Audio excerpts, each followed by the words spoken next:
বর্তমান ইমাম যারা আছি আমরা ওইটা বাস বিচার করি না। বাস বিচার কারণ টাকা ফেলে হয়েছে সুদখোর হোক, গাজাটে হোক, মসজিদে হোক, আমরা হুজুরের টাকা একটু মোটা অঙ্কে ফেলে ওকে জান্নাতে ঢুকাই দিই। কোথায় ঢুকাই দিই?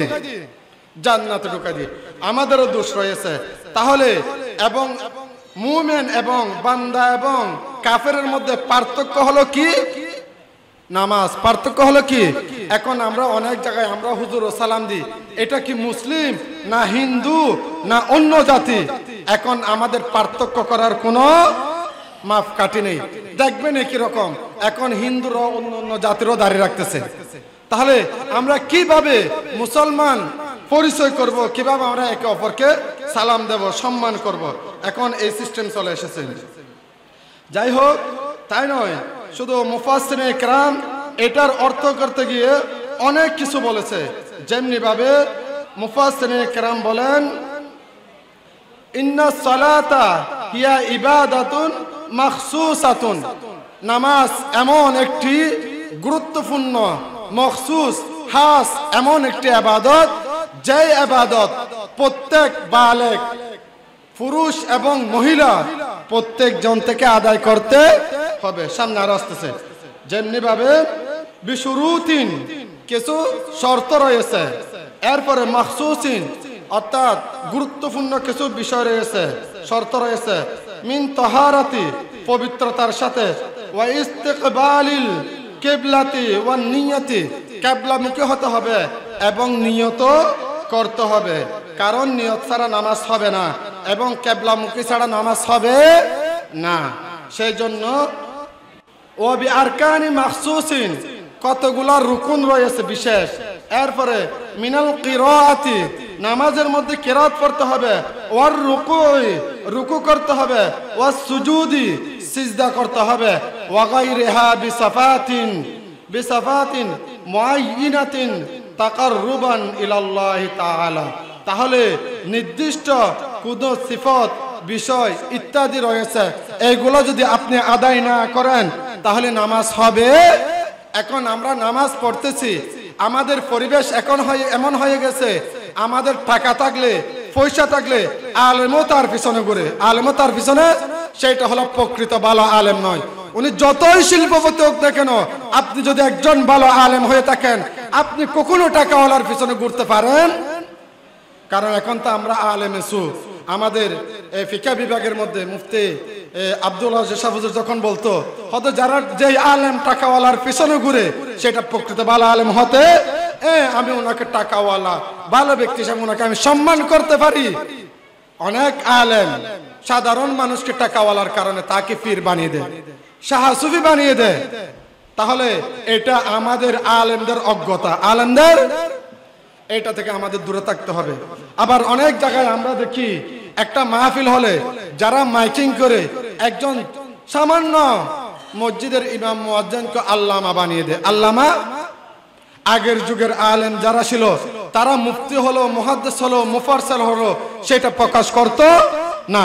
আর এখন তো আমরা একটু করে পড়লে পড়ার আগে ভর্তি হয়েছে কামিল ফিকাতে, তাফসীর বিভাগে ভর্তি হয়েছে, লাগিয়ে দিয়েছে আমি মুহাদ্দিস, মুফাসসির, মুফতি। তাহলে এটা হলো কিয়ামতের আলামত। এটা কিসের আলামত? এটা বাস্তব, আমরা যারা পড়তেছি আমরাই দেখতেছি। তাহলে আল্লাহ পাক রব্বুল আলামিন আমাদেরকে ওই রকম অহংকার থেকে বাঁচে থাকার তৌফিক দান করুক, সকলে বলে আমিন।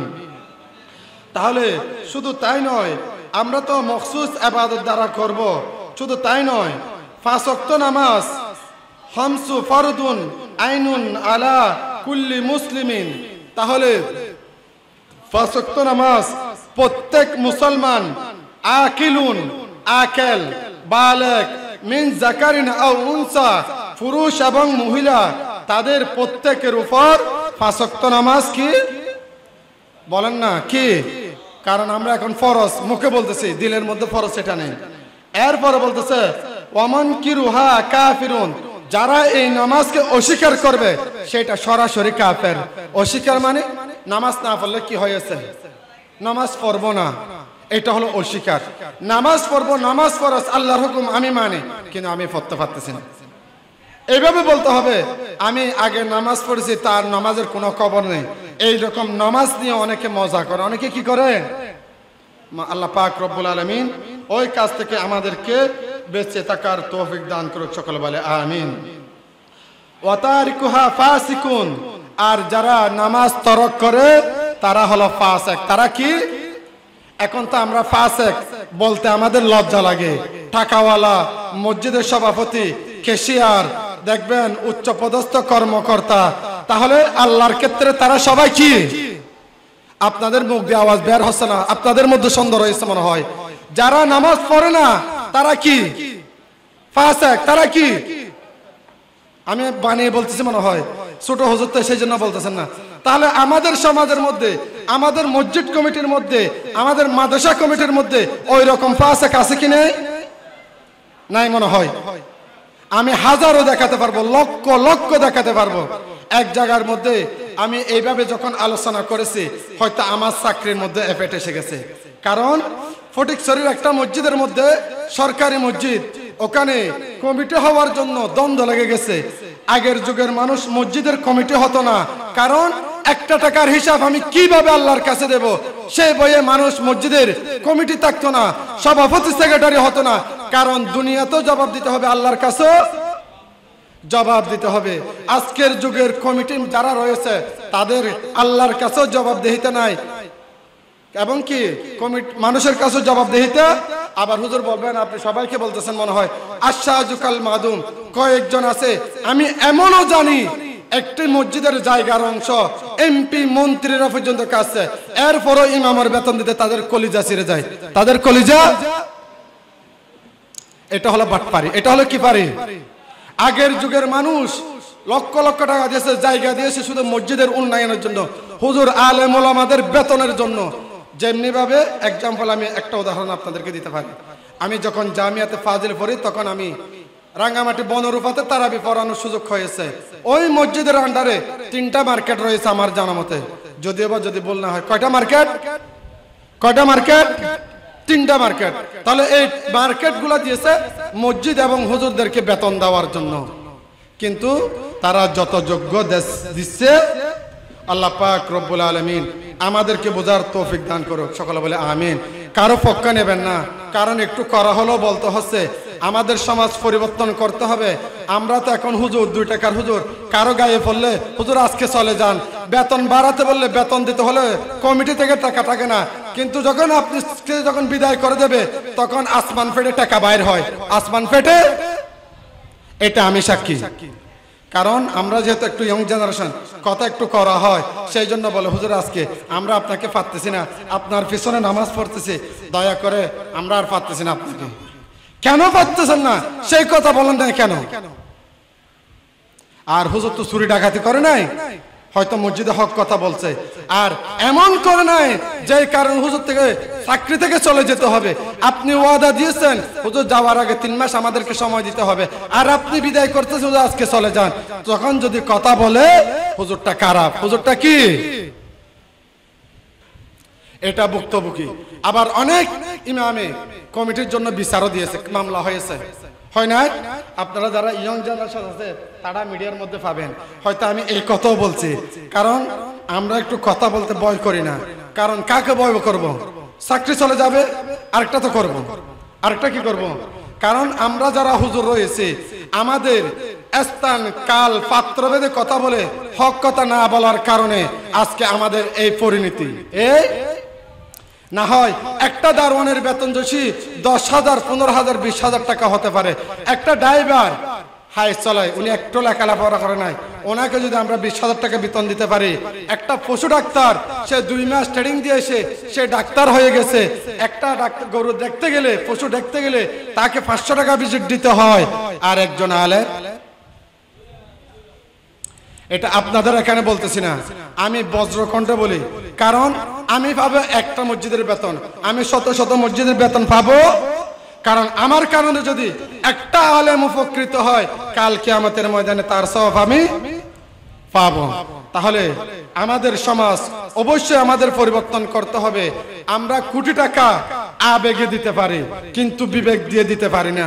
আজকে আমাদের মসজিদের খতিবগুলা, হুজুরগুলা যদি মসজিদের আন্তর্জাতিক মানের হতো, ভালো মানের হতো, আমরা প্রতি জুমায় এই মিলাদুন নবীর চেয়ে আরো ভালো কথা শুনতাম, ঠিক কিনা? আজকে দেখেন এত বিশাল একটা মিলাদের নবীর মাহফিলের মধ্যে আমরা 50 জন 100 জন আসি নাই, কিন্তু জুমার নামাজে দেখবেন যতই ছোট মসজিদ হোক না কেন, আপনাদের মসজিদে আমি দেখতেছি, অন্য দূরের কথা বাদ দেন, আমি যাওয়ার আগে 20-50 জন মানুষ হয়ে যায় না? তাহলে বড় বড় মসজিদের মধ্যে হাজার হাজার মানুষ হয়ে যায়, এখানে বিভিন্ন দলের বিভিন্ন সেক্টরের মানুষ থাকে, কিন্তু একটা মাহফিলের মধ্যে তত মানুষ থাকে।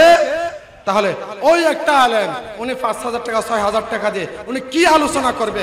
আর যে আলোচনা করতে পারবে সেটা তো সেই মসজিদে চাকরি করবে। একজন মানুষ, আপনারা যারা বলেন টাকাওয়ালা পয়সাওয়ালা, কারো থেকে জিজ্ঞাসা করলে ভাই আপনার ছেলেটা মাদ্রাসায় পড়াবেন, হুজুর পড়াবো না কারণ এখানে টাকা নেই, আমি হয়তো ইউনিভার্সিটিতে ঢুকাই দেব, না হয় আমি বিদেশে পার করে দেব। আমি একজন আলেমের বাবা থেকে জিজ্ঞাসা করছি, একটা ছেলে, এটা প্র্যাকটিক্যালি কথা, আমি ওনাকে বলতেছি ভাই আপনি একজন আলেম খতিব, আপনার ছেলেকে কেন ইউনিভার্সিটিতে দিচ্ছেন? একটা মেয়ে, ওই মেয়েটা দিয়েছে সেনাবাহিনীকে, তো আপনি কি একজন আলেম হয়ে ভালো কাজ করছেন? আপনার মেয়ে দেওয়া দরকার ছিল একজন আলেমকে, আপনার ছেলে দেওয়া দরকার ছিল একটা মাদ্রাসায় আরেকজন শিল্পপতি। ওনার ছেলে অনেক বড় আলেম, উনি একজন অনেক ভালো মাপের মানুষ, কিন্তু তার একটা প্রিন্সিপালের মাদ্রাসার অধ্যক্ষ, ওনার মেয়ে দেশি ব্যাংকারকে। কাকে দিচ্ছে?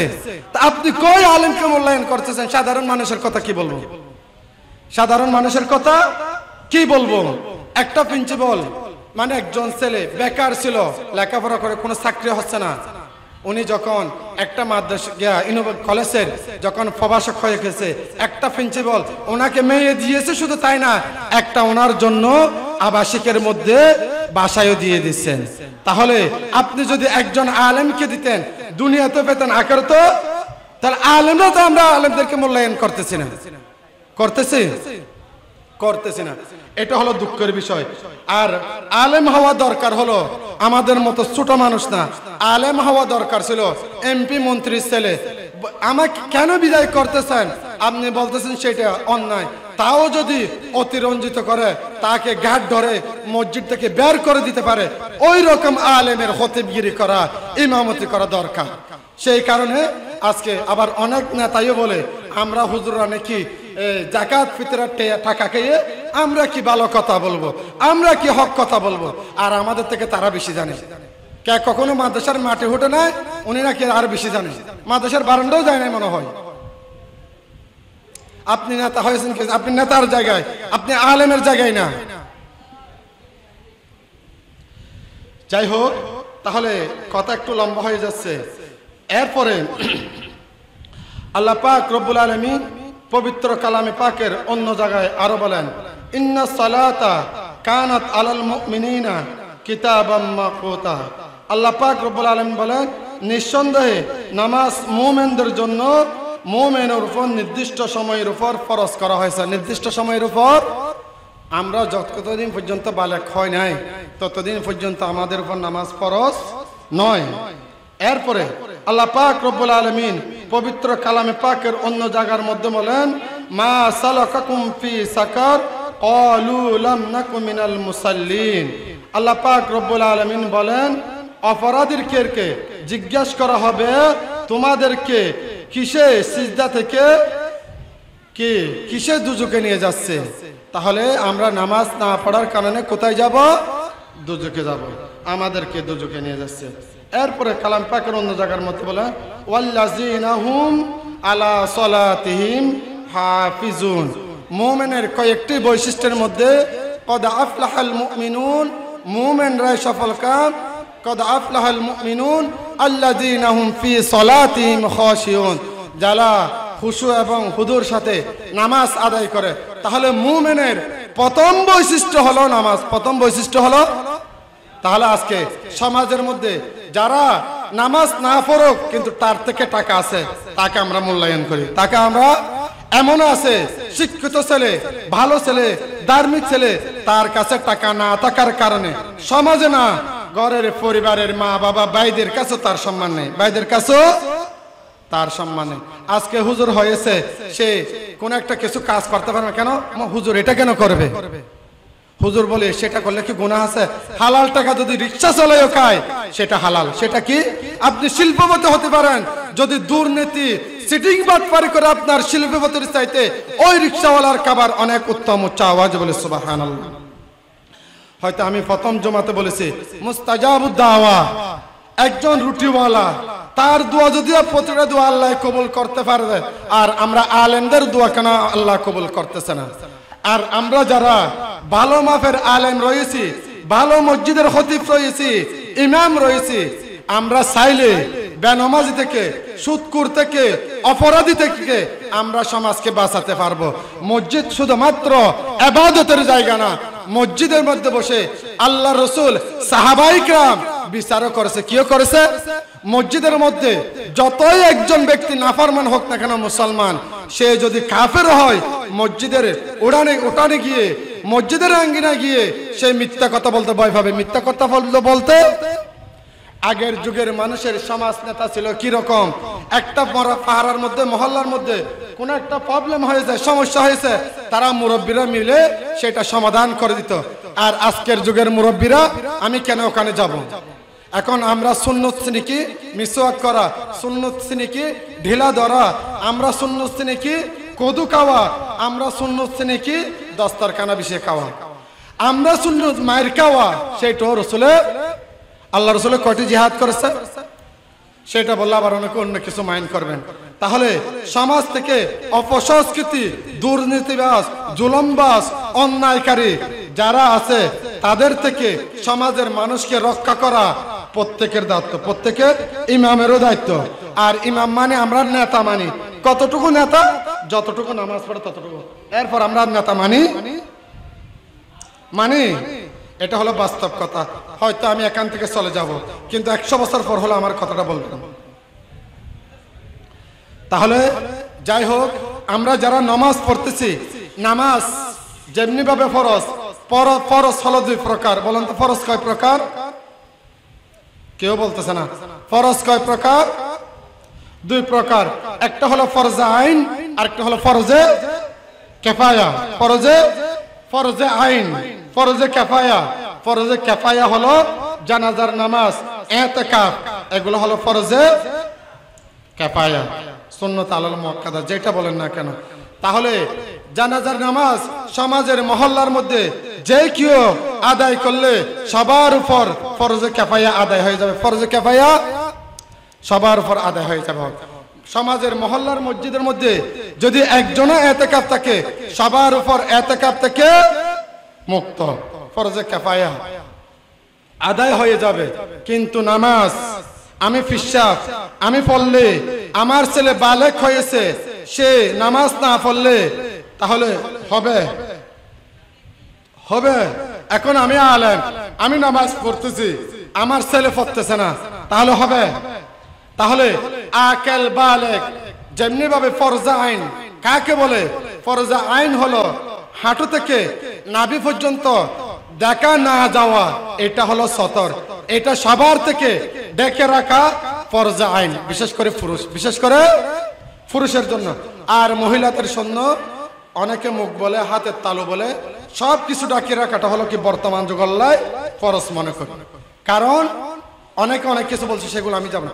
মহিলাদের আওয়াজ পর্যন্ত সতর, আওয়াজ পর্যন্ত কি, এটা অন্য কথা। যাই হোক, এরপরে ফরজে আইন, যে ফরজে আইন আমরা আদায় করতেছি না, সেটার জন্য পরিবারের মা বাবা, বড় ভাই, আত্মীয় স্বজন যারা আছে তারাও দায়। আমরা যখন ইউনিভার্সিটিতে পরীক্ষা দিই, আমরা যখন এসএসসি পরীক্ষা দিয়ে এইচএসসিতে ভর্তি হই, তাহলে সর্বপ্রথম এইচএসসি ভর্তি হওয়ার যদি আশা করি, আকাঙ্ক্ষা করে থাকি, নিয়ত করে থাকি, তাহলে অবশ্যই আমাদের এসএসসি বা দাখিলের সার্টিফিকেট পাস হতে হবে। পাস না হলে আপনি এসএসসি পাস না করলে এইচএসসি বা ইন্টারে ভর্তি হতে পারবে? সে আশাও করতে, আপনি এসএসসিতে পাস হওয়ার পর আপনি এইচএসসিতে বা আলিমের মধ্যে ভর্তি হওয়ার জন্য আশা করতে পারবেন। তাহলে দেখেন, আমরা যারা ফরজে আইন আদায় করতেছি না, তাহলে আমাদের বাকিগুলা কি হবে? বাকিগুলা যদিও বা কথা বলতেছি, কষ্ট হচ্ছে আপনাদের, হয়তো কারো গায়ে লাগুক, কারো কাঁধে লাগুক, সেটা দেখার বিষয় না। টাকাওয়ালা হোক, পয়সা হোক, গরিব হোক, ধনী হোক, তাহলে আমাদের প্রত্যেক থেকে নামাজ 7 বছর থেকে শিক্ষা দিতে হবে। নামাজ পড়লে অনেক সওয়াব, যে অনেক কিচ্ছা কাহিনী রয়েছে, তাহলে আমরা ওই দিকে যাচ্ছি না। হাদিস রয়েছে, অনেক কোরআনের আয়াত রয়েছে, এগুলো আমাদের থেকে আপনারা আরো ভালো জানেন। তাহলে মুমিনের কয়েকটি বৈশিষ্ট্যের মধ্যে প্রথম বৈশিষ্ট্য হলো কি? নামাজ। প্রথম বৈশিষ্ট্য হলো কি? নামাজ। তাহলে আজকে আমরা সেই নামাজ পড়তেছি না। আগের যুগের মানুষ মহল্লার ইমাম খতিব থাকলে সেই বেনামাজের ঘরে খাবার খেত না। এখন আমাদের হুজুর আরো বেশি দোয়া করে, কারণ সে হাদিয়া বাড়াই দেয়। সে কি বাড়াই দেয়? আর আমরা হুজুরা তার ঘরে বেশি যাই, চোখের পানি ফেলে কান্না করে দোয়া করে। আমি জিজ্ঞেস করি, বিবেক আমার বিবেককে আমি প্রশ্ন করি, আপনি কি জন্য তার জন্য কেঁদে দোয়া করতেছেন? টাকার জন্য? তাহলে আমরা হুজুরদেরকে মূল্যায়ন না করার কারণে সমাজ পিছিয়ে। আমাদের সমাজের সর্দার বলেন, মেম্বার বলেন, এমপি বলেন, আমরা অনেক জায়গায় দেখেছি আমাদের এলাকা থেকে একটা মামলায়ও কুড়ে যেতে পারবে না। কুড়ে যারা আছে তারা কি ভালো মানুষ? বলেন, তারা কি ভালো মানুষ? এক একটা পাহাড় পরিমাণ ভালো মানুষ তারা। আপনাকে যদি একবার পায়, দেখবেন এটা কয়েক বছর আপনার ফুতনাতে পর্যন্ত চলে যাবে। আবার সবগুলো বলতেছি না, আশাজুকাল মাহাদুল, কয়েকজন বলা থাকলে বেশিরভাগ। তাহলে শুধু তাই না, আপনারা দেখছেন হাসপাতালের মধ্যে অনেক সুশিক্ষিত, তারা তাদের মা বাবার সুশিক্ষিত ছাত্র, মানে শিক্ষা অর্জন। এই দেখবেন পোশাকে আশাকে কত স্মার্ট, ওনারা এসআর এমআর হয়ে মানুষদেরকে ওষুধ কোম্পানির ওষুধের লেকচার দেওয়ার জন্য, ধোঁকা দেওয়ার জন্য প্রস্তুত। আপনাদের এখানে নাই, মিডিয়াতে তো এই যিনি বলে কি স্বাস্থ্য উপদেষ্টা, উনিও বলেছে। আরেক জায়গার মধ্যে আমি একটা কথা বলেছি, যেমনি ভাবে আমি বলেছি একটা মসজিদের খতিব, একটা মসজিদের ইমাম, যেই মহল্লার মধ্যে 10টা 20টা 50টা গরু কুরবানি হয়, সেই মসজিদের ইমাম নাকি কুরবানি করে না। তাহলে এটা কি ভালো গুণ না খারাপ গুণ? আমার মসজিদের ইমাম, আমার মসজিদের খতিব, আমরা যদি 10,000 12,000 15,000 টাকা দিই, একটা ছাগল দিয়ে সে কুরবানি করতে পারবে। আমার থেকে 100 গরু কুরবানি দিয়ে দরকার নেই, কিন্তু আমি যদি আমার মসজিদের খতিবকে ইমাম দেয়, একটা গরু দিয়ে ছাগলের দিয়ে অর্থাৎ একটা গরু, ছোট্ট গরুর ভাগ দিয়ে আমি কুরবানি করার ব্যবস্থা করে দিই, তাহলে এটা কি ভালো কাজ না? এটা কি হাসান না? ওই কথা যখন বলছি তাদের গায়ে আরো আগুন লেগে গেছে। আমি বলছি, আমি একজন খতিব হয়ে আপনারা এমন একটা কুরবান চলে গেছে, একটা ব্যক্তি জিজ্ঞেস করেন নাই, হুজুর আপনি কি কুরবান করতেছেন? আমাদের এই জনপ্রশাসন অর্থাৎ প্রশাসন উপদেষ্টা যিনি আসিবে, উনি প্রশাসনের লোককে, পুলিশদেরকে টাকা দেওয়ার পর জিজ্ঞেস করতেছে, ভাই কুরবানের জন্য পশু নিছেন? মিডিয়াতে আসে না মনে হয়, আপনারা জিজ্ঞেস করছেন? আপনাদের মসজিদের কিভাবে খতিব হলো, কিভাবে ইমাম হলো? আবার অনেক মসজিদে দেখা যায় আমাদের মতো অনেক হুজুর ভালো, আগে ভাগে বলে দে, হুজুর একটু নরম তবিয়তের, কমিটিকে বলে দে আমার থেকে একটু কোরবানির বুঝতে লাগবে, আমি কোরবানি করি না। আপনি কেন বলবেন? আরো অহংকার করে বলে আমি 1 বস্তা গোস্ত পেয়েছি, ঘরের মধ্যে দিয়ে এসেছি। দুঃখের বিষয়, এটা কষ্ট নিয়ে বলতেছি। এই কথাগুলা আমরা না বলে সুন্দর সুন্দর কথা বলে মানুষদের কাছে আমি ভালো আলেম সুন্দর কণ্ঠ দিয়ে যে আমরা এলোমেলো করে চলে যাই, সেটা আল্লাহর দরবারে ধরা খাবো। কাদের দরবারে ধরা খাবো? আল্লাহর দরবারে ধরা খাবো। যাই হোক, তাহলে আমরা যারা সমাজের মধ্যে রয়েছি, আমরা শুধু নামাজ পড়লে হবে না, আমরা মিসওয়াক করলে হবে না, আমরা ঢিলা ধরলে হবে না, আমরা 10 তরকানের বিষয়ে খাবার খেলেও হবে না। আমাদের এটাই প্রতিজ্ঞা করতে হবে, কু আনফুসাকুম ওয়া আহলিকুম নারা, জাহান্নাম থেকে শুধু আমি একজন বাঁচব না, তাহলে আমাদের সমাজের, আমাদের পরিবারের, আমাদের মহল্লার সবাইকে বাঁচানোর জন্য চেষ্টা করতে। এখন আমরা চেষ্টা করি, আমরা চুপে চুপে নামাজ পড়তে যাই, কারণ মাদ্রাসায় পড়েছে, টাকা নাই। কাউকে বললে তোমার নামাজ তুমি পড়ে নাও, তোমার নামাজ, এরকম বলে না মনে হয় আপনাদের দিকে? আল্লাহ পাক রব্বুল আলামিন আমাদেরকে বোঝার তৌফিক দান করে সকলে বলে আমিন। যাই হোক, তাহলে একেবারেই নামাজের সময় কাছে চলে আসতেছেন। তাহলে আমরা যারা রয়েছি আমাদের নামাজের প্রতি গুরুত্ব দেওয়া দরকার। 5টি স্তম্ভের মধ্যে একটি স্তম্ভ হলো নামাজ, অর্থাৎ কালিমার পরপরেই নামাজ, কালিমার পরপরে কিন্তু আমরা নামাজ পড়তেছি না। আল্লাহ পাক রব্বুল আলামিন আমাদেরকে বোঝার তৌফিক দান করে সকলে বলে আমিন। একখানা হাদিস আবু দাউদ শরীফের একখানা হাদিস, রাসূল পাক সাল্লাল্লাহু তাআলা আলাইহি ওয়াসাল্লাম ইরশাদ করেন, খামসু সালাওয়াতি ইফতারা দাহুন্নাল্লাহু তাআলা মান আহসানা উদুনাহুন্না ওয়াসালাহুন্না লিওয়াক্তিহিন্না ওয়া আতাম্মু রুকুআহুন্না ওয়া খুশুআহুন্না কানা লাহু আলাল্লাহি আদুন আন ইয়াগফিরা লাহু ওয়া মান লাম ইয়াফআল ফালাইসা লাহু আলাল্লাহি আদুন ইনশাআ গফারা ওয়া ইনশাআ আযাবাহু। তাহলে এই হাদিস কানার মধ্যে আমার রাসূল সাল্লাল্লাহু তাআলা আলাইহি ওয়াসাল্লাম 5 ওয়াক্ত নামাজ আল্লাহ পাক রব্বুল আলামিন আমাদেরকে ফরজ করেছে। যেমনি ভাবে যে ব্যক্তি এইগুলা অন্যের ভালোভাবে এইগুলোর জন্য ভালোভাবে ওযু করে এবং এইগুলোকে যথাসময়ে আদায় করে, রুকু ও বিনয়পূর্ণ পালন করে, তাহলে তার জন্য আল্লাহর প্রতিশ্রুতি রয়েছে, ওয়াদা রয়েছে যে তিনি তাকে ক্ষমা করে দেবেন। তাকে এখন তো আমরা নামাজ পড়ার পরও আমাদের বিপদ আপদ, আমাদের গুনাহ ক্ষমা না হওয়ার কারণে আমাদের পর একের পর এক বিপদ, একের পর এক সমস্যায় আমরা জর্জরিত। তাহলে আমরা যদি একাগ্রতার সাথে নামাজ আদায় করি তাহলে আল্লাহ পাক রব্বুল আলামিন আমাদেরকে ক্ষমা করে দেবেন। আর যে ব্যক্তি এরূপ করে না তার জন্য রয়েছে আল্লাহর কোনো ওয়াদা নেই। অর্থাৎ আমরা যখন আমাদের ছেলে মেয়ে মা বাবার কথা মতো চলে সে আমার ভালো ছেলে, যে মা বাবার কথা শুনে না সে আমার খারাপ ছেলে। আর ছেলে একটু যখন বেশি দুষ্টামি করে তার তোমার সম্পর্কে আর আমি জানি, তোমার যেমন ইচ্ছা তেমন করো, যেমন ইচ্ছা। তাহলে একজন বাবা একজন ছেলে কথা না শোনার জন্য তোমার যেমন ইচ্ছা তেমন করো, তোমার কোনো দায়বদ্ধতা আমার কাছে নেই। আল্লাহও বলতেছে এই আবু দাউদ শরীফের হাদিস, তোমরা যদি নামাজ না পড়ো তাহলে তোমার কোনো আমার কাছে যারা পড়ে তাদেরকে আমি ওয়াদা দিয়েছি তাদেরকে ক্ষমা করব, আর যারা পড়ে নাই তাদের কোনো ওয়াদা নাই। তাহলে যাই হোক, আমরা যারা রয়েছি আমাদের ছেলে মেয়েদেরকে নামাজের গুরুত্ব না দেওয়ার কারণে অনেক মসজিদ কমিটি আমি দেখেছি আমাকে বলতেছে, হুজুর মোবাইল দেখতে দেখতে 12টা 1টা 2টা হয়ে যায়, ফজরের নামাজ পড়তে পারি না, মাগরিবের পর আসলে অনেক নামাজ পড়ে। তাহলে এই নামাজের কোনো দাম আছে বলেন?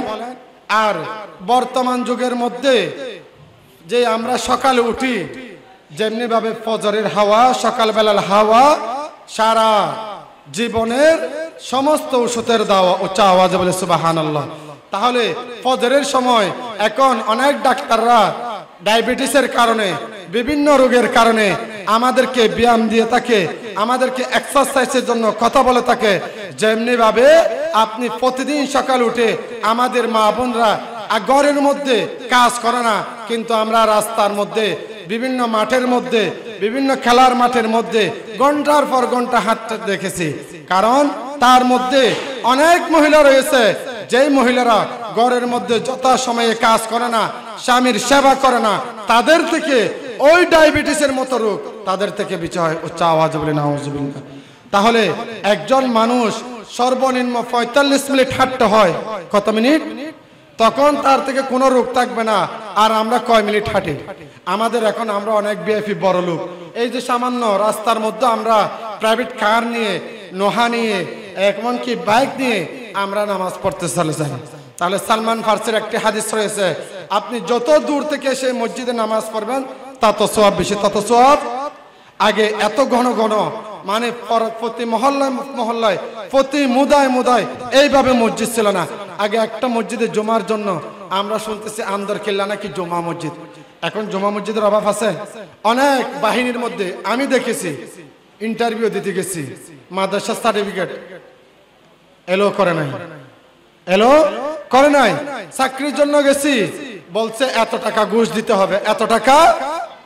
একজন আলেম হয়ে একজন মা বাবা একজন সন্তানকে অনার্স মাস্টার্স করিয়ে আবার যদি 15-16-20 লক্ষ টাকা ঘুষ দিয়ে যদি চাকরি নিতে হয়, এই পড়ালেখার আর কোনো দাম আছে? বলেন কোনো দাম আছে?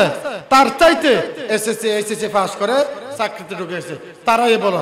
আমাদেরকে অনেকে বলে যে আমার মেয়ে সেনাবাহিনীর সেনাবাহিনীর চাকরি করে, বিমান বাহিনীর চাকরি করে, আমার মেয়ে বিজিবির চাকরি করে।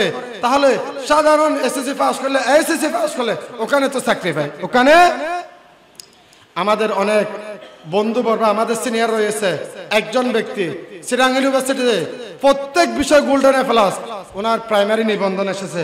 উনি বলতেছে আমি একজন অনার্স লেভেলের লেকচারার, তাহলে আমি একজন ব্যক্তি প্রাইমারি স্কুলে গিয়ে কিভাবে আমি ইবতেদায়ী মাদ্রাসা পড়াবো? ইবতেদায়ী মাদ্রাসা হতে টাকা বেশি হতে পারে, বেতন বেশি হতে পারে, এটা যদিও বা প্রাতিষ্ঠানিক বেতন হয়, এরপর আমি এটা করব, এরপর আমি প্রাইমারিতে যাব, এমন মন মানসিকতা থাকা দরকার। এখন আমরা চাকরি একটা পেয়েছি, ওখানে গেছি, টাকা পাচ্ছি, অনেকে জুমা পর্যন্ত ছেড়ে দিচ্ছে, জুমা পর্যন্ত ছেড়ে দিচ্ছে। আল্লাহ পাক রব্বুল আলামিন আমাদেরকে বোঝার তৌফিক দান করুক।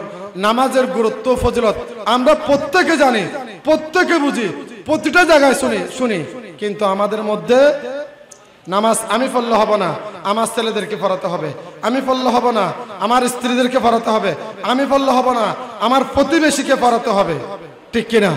তাহলে আমরা যারা নামাজ পড়বে না তাদেরকে আমরা কি বলেছি? হাদিসের ভাষায় কি বলছে বলেন না, কি বলছে? একজনও তো শোনেন না, ফাসিক। তাহলে আমরা তাদেরকে ওইভাবে চিহ্নিত করব। আল্লাহ পাক রব্বুল আলামিন আমাদেরকে সকলকে বোঝার এবং আমল করার তৌফিক দান। সকল বলে আমিন। ওয়া আখিরু দাওয়ানা আনিল হামদুলিল্লাহি রাব্বিল আলামিন। আসসালামু আলাইকুম ওয়া রাহমাতুল্লাহি ওয়া বারাকাতুহু।